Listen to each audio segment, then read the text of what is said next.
Good morning students, welcome to our BEd second year class.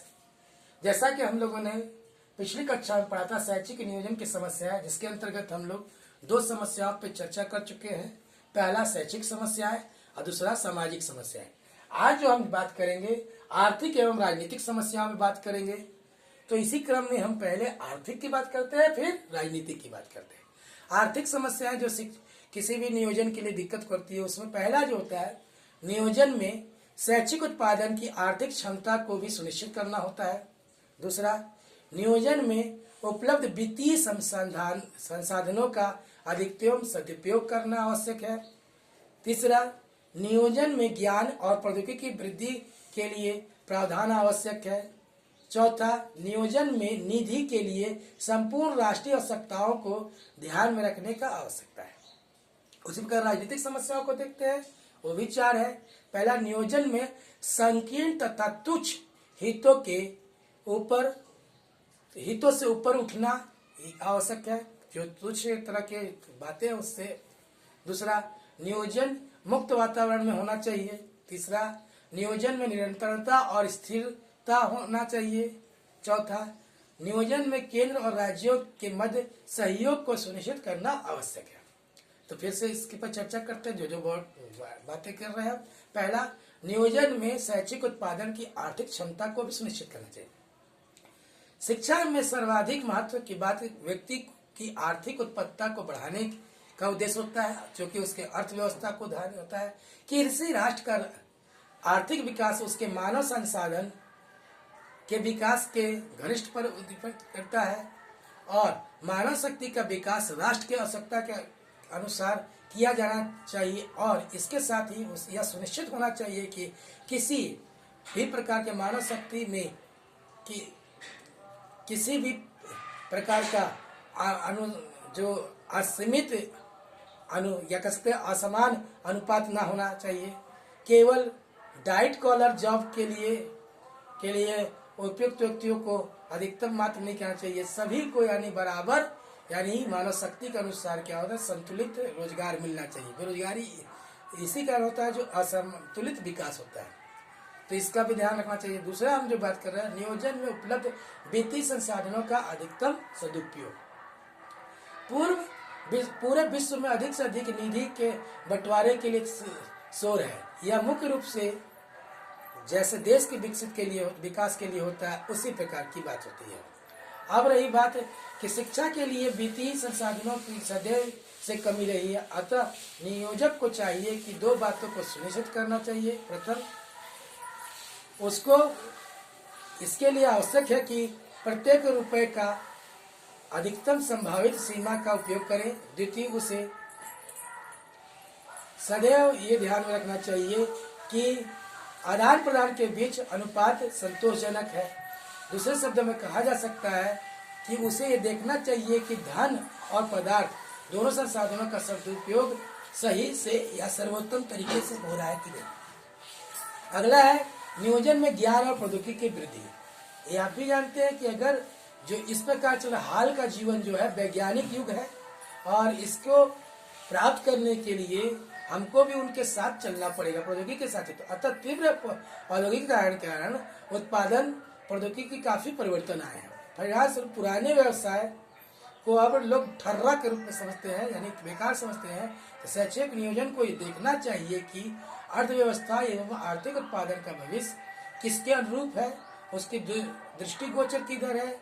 यहाँ पर निरंतर आजीवन शिक्षा की आवश्यकता महसूस होती है। इसलिए शिक्षा शास्त्रियों को चाहिए कि ऐसे चीजों में निवेश करें जिससे प्रौद्योगिकी विकास हो सके। अगला है नियोजन निधि के लिए संपूर्ण राष्ट्रीय आवश्यकता को ध्यान रखना है। अधिक निधि की मांग करने वाली अकेली शिक्षा ही नहीं है, उद्योग, व्यापार, विकास के अन्य राष्ट्रीय क्रियाएं भी है जो धन की ज्यादातर मांग करती है। तो शैक्षिक नियोजन को विकासात्मक योजना में बृहद राष्ट्रीय परिप्रेक्ष्य में अपने को दुरुस्त करना होता है। इसके लिए चाहिए कि शैक्षिक नियोजन को अपनी मांग को सबसे कम करना पड़ेगा, जिससे कि वास्तविक और व्यवहारिक उत्पादकता को बढ़ाया जा सके है। इस आर्थिक उत्तरदायित्व को पूरा करने के लिए शिक्षा शास्त्रियों को संतुष्ट करने के महान कार्य को पूरा करना पड़ता है। इस प्रक्रिया को उन्हें नाखुशी स्वीकार करना भी चाहिए, लेकिन महान राष्ट्र के हित के लिए इन सब बातों को में झिझकना नहीं चाहिए। अगला हमारा जो है राजनीतिक की समस्या है, इसमें से बात कर रहे हैं हम लोग संकीर्ण और तुच्छ हितों के ऊपर करें। राजनीतिक नेता स्वाभाविक रूप से अपने चुनाव क्षेत्रों में के प्रति वचनबद्ध होते हैं। वे अपने क्षेत्रों की आवश्यकता को अग्रता और वरीयता दे सकते हैं और प्रायः शैक्षिक अवसरों को समानता के विरुद्ध हो सकता है। ऐसा होता है कि वो अपना फायदा के लिए शैक्षिक जो मूल्यों को ध्यान दें, जिसके लिए इसके साथ ही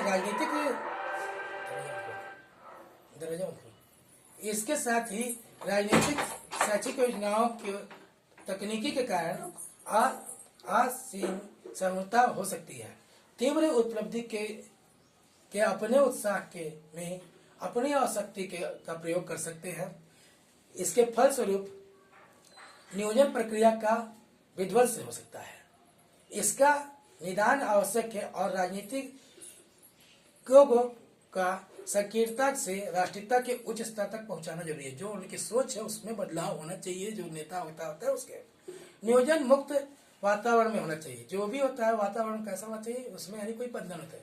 शैक्षिक नियोजन के तात्कालिक और अंतिम उद्देश्य सदैव मस्तिष्क में रखे जाने चाहिए। नियोजन की प्रक्रिया और इसके क्रियान्वयन में सार्वभौमिकता और कानूनी बाधाओं को पूर्णतः शीघ्र रूप से दूर करना चाहिए।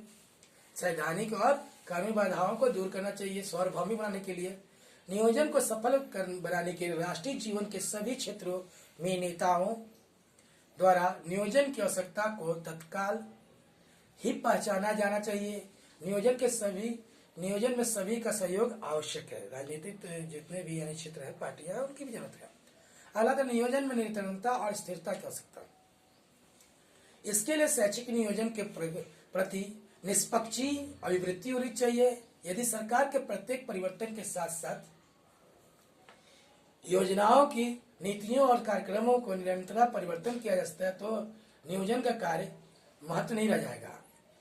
एक राष्ट्र में कई राजनीतिक दल हो सकते हैं, शासक दल, विरोधी दल भी हो सकते हैं, तो लेकिन शैक्षिक नियोजन में एक समान दृष्टि से सभी को अपनी भावनाओं के अनुसार इसे स्थिरता प्रदान करने के लिए कार्य करना चाहिए। शिक्षा को राजनीतिक आदर्शों और विरोधों से मुक्त रखना चाहिए। जो विरोधों जितने भी हैं, विरोध है, उससे मुक्त रहना चाहिए, क्योंकि इससे क्या होता है, बच्चों का विकास होता है। बच्चे ही भावी भविष्य होते हैं।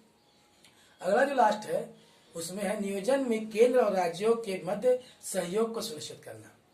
राष्ट्रीय स्तर पर शैक्षिक नियोजन केंद्रीय संगठन के द्वारा किया जाता है। यद्यपि जो शिक्षा है राज्य का विषय रह जाता है। देखते होंगे हर एक राज्य में अपने अपने राज्य के हिसाब से उन लोग अपनी किताबें चलाते हैं, एनसीईआरटी। तब भी राज्य और स्थानीय निकायों की नीतियों का कार्यक्रम राष्ट्र के उद्देश्य के अनुरूप होना चाहिए। अतः वह कम या अधिक मात्रा में नियंत्रित हो सके। इसके लिए महत्वपूर्ण प्रश्न उठता है कि नियंत्रण के और सहयोग के मध्य संतुलन बनाए रखना चाहिए। वास्तव में अगर संतुलन बराबर होगा तो कुछ सीमाओं तक राज्य और राष्ट्रीय निकायों के राष्ट्र के हितों के हिसाब से ही केंद्र सरकार के अनुसार कार्य करना चाहिए। फिर सब रिपीट कर रहे हैं जो यानी अभी पढ़े हैं हम लोग, देख लीजिए। आर्थिक समस्याओं पढ़े हैं। नियोजन में शैक्षिक उत्पादन की आर्थिक क्षमता को सुनिश्चित करना। दूसरा, नियोजन में उपलब्ध वित्तीय संसाधनों का अधिकतम सदुपयोग करना। तीसरा, नियोजन में ज्ञान और प्रौद्योगिकी का विकास करना या वृद्धि करना। चौथा, नियोजन में निधि के लिए संपूर्ण आवश्यकताओं को ध्यान रखना। और उसी प्रकार राजनीतिक में पढ़े, समस्या में पढ़े हम लोग। पहला, नियोजन में संकीर्ण और तुच्छ हितों से ऊपर उठने की बात। अगला, नियोजन को वातावरण यानी मुक्त वातावरण में होना चाहिए। वातावरण मुक्त नहीं, मुक्त वातावरण होना चाहिए, उसमें कोई दबाव नहीं होना चाहिए। तीसरा, नियोजन में निरंतरता और स्थिरता की आवश्यकता है। चौथा, नियोजन में केंद्र राज्यों के मध्य सहयोग को सुनिश्चित करना चाहिए। कल जो हम पढ़ेंगे उसमें पढ़ेंगे हम लोग प्रशासनिक समस्याओं को। इसके लिए आप देख लीजिए, कोई भी दिक्कत होगा तो धन्यवाद।